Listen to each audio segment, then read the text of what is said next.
All right. Hey, everyone. This is Carlos Martinez coming to you live from my home in Chicago. I hope whenever you're watching this, whether it's the live or the replay, that you're having an amazingly blessed day doing what you love to do with those that you love. So let me know where you're tuning in from. Let me know first off if this is the live or the replay. If this is live, let me know what city, state, or what part of the world you're coming in from. If this is a replay, just type in hashtag replay. And folks, I'm here to talk to you about two things that you must know if you want to create wealth. Two things that you must know if you want to create wealth. So just give me a moment. Let me just say hello to a few amazing people here. What's up, Peggy Moore? Yes, it has been a while. I've not done a live in a while, but I'm going to get back into doing them and hopefully giving as much value as I can to help people out. Folks, and again, thank you for showing up on my live here. And if you do get value from this, please share this out with other people. So folks, so here's the thing. I've been like really just studying up and really meditating and studying on a lot of what Bob Proctor has to say. And, you know, he's been just amazing. And, you know, one of my mentors, one of my main mentors is an awesome lady by the name of Kathleen Cameron. So shout out to Kathleen. And I've been going through this amazing Bob Proctor training, right? And something that a video that I was watching today, he talks about two things that you must know if you want to create wealth, right? And we all are looking to create wealth, right? Whether it's to just, you know, get rid of the job, you know, fire the boss kind of thing, or, you know, just get ready for retirement, you know, help our kids for college, you know, pay for a home, take a nice vacation, whatever the case may be. We're all looking to amass wealth. But he really hit home on a couple of points here on this video. And, you know, the first thing is, you know, so again, the two things that you must know if you want to create wealth. So number one, you need to know where you are, right? And we're going to talk about that in just a little bit. So where are you, right? And number two, where are you going? All right. And then we just develop a path on how to get there. Now, I know it sounds so simple and so mundane, but just stay tuned for just a little bit. All right. And when we're talking about where you are, right, and where you're going, right? So where you're going, that can be your goals. Like, what are you trying to achieve? What are you trying to accomplish? Now, it could be in regards to wealth, right? It can be in regards to a relationship. You know, it can be in regards to a friendship, whatever the case may be. It can be in regards to a fitness level, right? It could be anything, you know, but here in particular, we're talking about wealth, right? So you need to know where you're going. So what are your goals, right? So you've got to have those goals written out. But you know, Bob Proctor goes on to say in this video that he says most of the problems as to why people are stuck in life and they're not able to create wealth, because year after year, you kind of, if you look at, you know, the amount of income that you've been making over the years, you'll realize that it's pretty much the same for most of us, right? It's pretty much the same. There's with a little variation. It hasn't really changed much at all, right? So, and he says the main reason for that is because you need to know where you are, right? And he's not talking about where you are financially. I mean, yes, that's important, but he's talking about where you are mentally. Where are you at? Where am I at? Where are we at? Right. And he says, in order to change where you are, right, in order to change where you are, you need to go through something called a paradigm shift. Right. So that's a key word. You often hear him talking about, if you've ever watched, you know, Bob Proctor's videos, you know that he's talking about a paradigm shift. And that word paradigm, that always used to confuse me because I never really knew what it meant. So what is a paradigm? So a paradigm really is just a set of beliefs, right? A set of beliefs. That's really all it is. If you want to make it like in simple layman's terms, right? It's a paradigm, right? Is a simple set of beliefs. But he says, in order to get, you know, to change where we are, we need to have a paradigm shift, a paradigm change, right? And so how do we change those set of beliefs? Well, first off, let's talk about where those set of beliefs come from, right? So those set of beliefs oftentimes come from, like, when we were, you know, little children, right? When we're kids, right? It can come from our parents if we were fortunate enough to have parents, right? Or if we were raised by our grandparents, or we, you know, or if we jumped around from foster home to foster home or adopted parents, whatever. But whoever our adult beings or whoever our guardians were at that point, right? The paradigm shift, you know, the paradigm, the set of beliefs that we have often starts right there. And then it goes on into school, right, with our peers and our teachers, and then also our extended family, aunts and uncles, and, you know, friends in the neighborhood. And then we get to the point where we're actually working, right? And it can come through, you know, bosses and stuff like that, right? So these things are set, right? And we start to believe whatever is imposed on us, right? So if you were raised to believe that, hey, well, you're dumb, you can't accomplish anything, or, you know what, you're just not, you know, you're just no good at math, right? Or you're just not a creative person. Guess what happens? happens? We start to believe that, and that becomes part of our belief. That becomes part of our ceiling, right? That we impose on ourselves. And then guess what we do to each other, right? Which we do to ourselves. We end up, because we believe it already, and we've been told all our life that we're no good, we're not too smart, we're not too pretty, we're fat, whatever the case may be, then guess what happens? That's where the self-talk starts, right? And you start to say that to yourself, right? I mean, I don't know how many times I've said to myself for a long time, I'm just not creative. I'm just not creative enough. I'm not creative, so I've always been good, like at math and decent with numbers and stuff like that. But I've always said to myself, I'm not creative. I had to start changing that and erase that limiting belief, right? I had to start changing with the way I think and my self-talk, because just because someone imposed on me, right, when I was a kid or whatever, or maybe growing up as an adolescent or a teenager, imposed on me that I wasn't creative, that doesn't mean that has to be true, right? Or if I happen to be overweight all my life, and someone imposed that, that limiting belief on myself, that doesn't have to be true, right? So we got to work on changing that. We're going to talk about how to change your paradigm shift in just a second, because this is key, folks. This is key to any kind of wealth creation, any kind of fitness regime. If you want to get to a certain fitness level, any kind of relationship, this paradigm shift you can apply to anything in life, right? But again, let's go back to, the wealth side of it, right?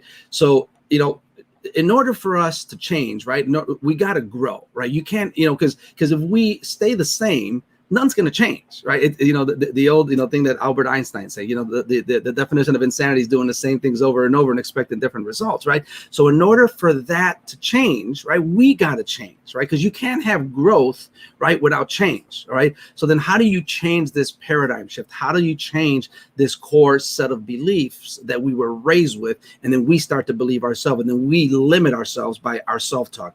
So there's only two ways to do that. All right. And you want to write these down, guys. Okay. So number one is an impact in your life, right? It can be something like, so in this video, Bob Proctor gives the example of 9/11, right? With the planes crashing into the Twin Towers. So that was an impact, right? That was an impact in life, but it doesn't have to be something that severe, right? As tragic as that was, it doesn't have to be something that severe. It can be something like a death in the family, right? That'll impact us. The death of a loved one, the death of a child. It can be a car accident that we had, and now, we have limited mobility, or whatever the case may be, right? It could be a traumatic brain injury. It could be a divorce, right? It could be an emotional impact. Right? It could be a divorce, whatever the case may be. So that is one way to change a paradigm shift, is an impact. Now, that is not the preferred way, because the last thing you want, right? Let's say, for example, COVID hits, the pandemic hits, and now you're in lockdown mode and you can't go to work, right? So that's an impact, right? So now you're out of a job and you're forced to come up with being creative, to come up with solutions on how to put food on the table, get money into the home, so that we don't starve to death, that kind of stuff, right? So that's an example. Those are examples of impacts on how to change your paradigm shift. But an even better way, and this is the other way. There's only two ways to change your paradigm. One is an impact. Number two is through repetition. Through repetition. That is the key. So, for example, okay, if I want to get to a certain fitness level, okay, then I need to look at what am I repeatedly doing? What am I repeatedly doing day in and day out, right?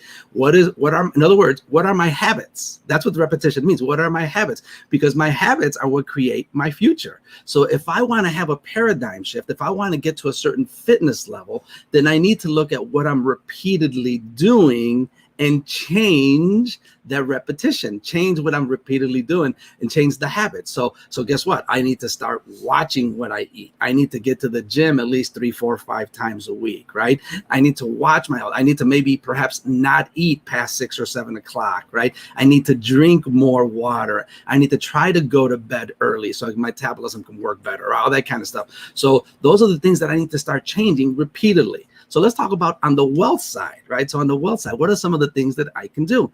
Well, this is one of the things that, Bob Proctor talks about all the time. And he says, things started to change for me when I got a mentor.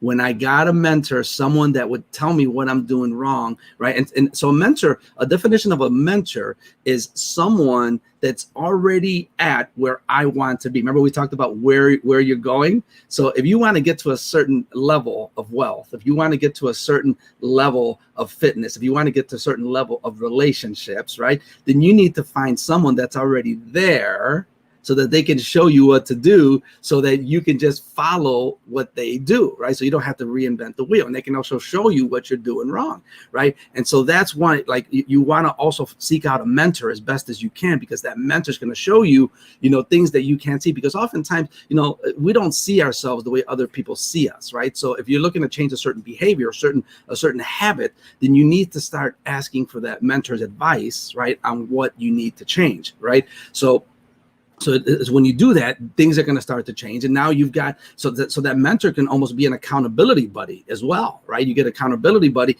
and that mentor, now you guys are doing things together, right? And he or she's coaching you along the way. And as you start to change what you repeatedly do, as you start to change your habits, right? Then you're going to start to get different results. And folks, let me tell you, I started to really focus on that this year. Okay, it started to focus on that this year. Like, for example, one of the things that I had to get rid of was this mountain of debt that I had with me. And truth be told, I had $43,000 of credit card debt that I was carrying with me on, 6 or 7 different credit cards for like 5 years. Right? Can anybody relate to that? Can any of you guys relate to that? Right? So you have those credit card debt, and it's like such a pain, right, to just carry that, where you're like, okay, I finally got ahead and made an extra payment, and now got my head a little bit more above water. But then all of a sudden something happens, and I had to spend more money, and then I'm back to my limits again, right? Carrying out massive debt, and it's so stressful, it doesn't even feel good. But imagine how much interest I paid, or anybody that carries credit card debt has paid over the course of 5 years or more, or anything, right? Even 1 year, right? And because of the fact that I wanted to create more wealth. So what I focused on was more wealth, as opposed to just get rid of debt. I focused on wealth, and I was able to eliminate, with the help of a coach and a mentor, I was able to eliminate $43,000 in credit card debt in 2 months. 2 months. So now, like, I'm debt free, and it feels so good. And because I was stuck, guys, I was stuck for so long, just doing the same repeated things. And it wasn't until I got my mentor. My mentor showed me what it is that I got to do it. And guess what? I started to do it. But guess what happens when the mentor starts to give you tips and advice on what to do? Guess what happens, right? Overthinking comes in. And we'll talk about overthinking. I'm going to do another live, tomorrow or the next day on overthinking, right? But I made a decision that whatever my mentor told me to do, I was going to do. And as a result, I was able to pay off $43,000 in credit card debt in 2 months, and a lot more extra left over, so that I actually have money in the bank now. And it's been just so amazing. And folks, and so I want to encourage you that whatever situation you're in financially, okay, there is light at the end of the tunnel. There is light at the end of the tunnel. It can be done, but you need to focus on 2 things. So you need to ask yourself, where am I and where am I going? Where am I and where am I going? And you need to do a realistic assessment about that, right? Where you are mentally, and what are you habitually doing every single day? Because you're not going to have a paradigm shift, a change in behavior, a change in beliefs, until you know where you're at. And you need to then start changing through the power of repetition, right? Changing your habits slowly but surely. It doesn't have to be a drastic change, folks. It doesn't have to be something big and huge overnight. It can be just a real simple change, slowly but surely. And then you add to it more and more and more. And then all of a sudden, after you do it for a day or 2, and then 3 days, and then 7 days, and then 2 weeks, and then 4 weeks, all of a sudden, like, you're just a brand new person. You're a new creation. Right? And it's just amazing, folks. So I hope you guys got value from this. Yeah, Stacy, in 2 months, it's been unbelievable. Thank you so much, Catherine. You're amazing. Sarah Garrett, you're awesome. Catherine Ingle, yes, we all need mentors. I totally agree with you. Darlene Eaton, yes, there is a light at the end of the tunnel. Thank you so much. Jedediah, you're amazing. Rebecca Williams, thank you for joining my live. What's up, my sister, Sarah Garrett? You're awesome. Thank you. Yeah, Tony Robbins agrees. That's right, Catherine. He says, our experience is a result of our daily rituals and habits. That's it. Change your habits, change change your future, guys. And you can start with just one little thing and then just build on it from there. Thank you so much, Tommy Barker, you're awesome. Winnie Higgins, you're amazing. Dee Dee Aston, thank you for joining. Again, thank you, Tommy Barker, you're awesome. You guys are amazing, folks. I love and appreciate you. Thank you so much. You guys are Jill Oldham, thank you so much.